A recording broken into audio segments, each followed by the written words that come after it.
தான் அதில் எல்லாமே இருக்குது.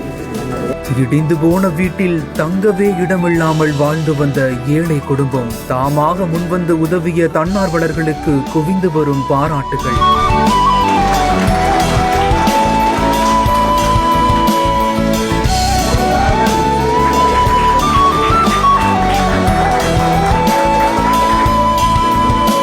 வீடு கட்டி பால் காய்ச்சி கொடுத்த நெகிழ வைக்கும் செயல்.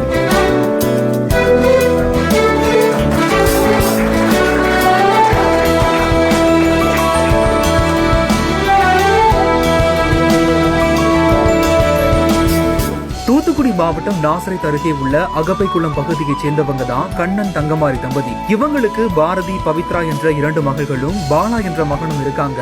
இந்த நிலையில தான் இவங்களோட தாய் தங்கமாரி மனநலம் பாதிக்கப்பட்டு கடந்த சில ஆண்டுகளுக்கு முன்பா வீட்டை விட்டு வெளியேறியதா சொல்லப்படுது. மேலும் தந்தை கண்ணன் என்பவருக்கு உடல்நலம் பாதிக்கப்பட்டு வேலைக்கு செல்ல முடியாத நிலையில அவரோட தம்பி அர்ஜுனன் என்பவரு 3 குழந்தைகளையுமே படிக்க வச்சுட்டு வராரு.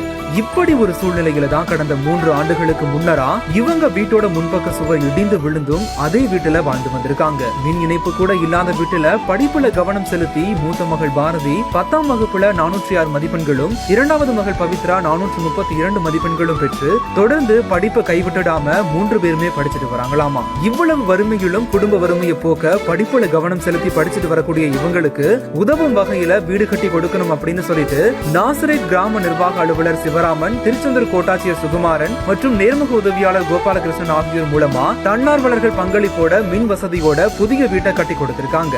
அதோடு மட்டும் இல்லாம இன்று அந்த வீட்டுக்கு புதுமணி புகுவிழா நிகழ்ச்சியும் நடத்தி கோட்டாட்சியர் சுகுமாரன் ரிப்பன் வெட்டி திறந்து வச்சிருக்கிறாரு. ஏழை குடும்பத்துக்கு தாமாக முன்வந்து உதவிய வருவாய்த்துறையினருக்கும் தன்னார்வலர்களுக்கும் அந்த பகுதி மக்கள் நன்றி தெரிவித்ததோட வாழ்த்துக்களையும் தெரிவிச்சிட்டு வராங்க.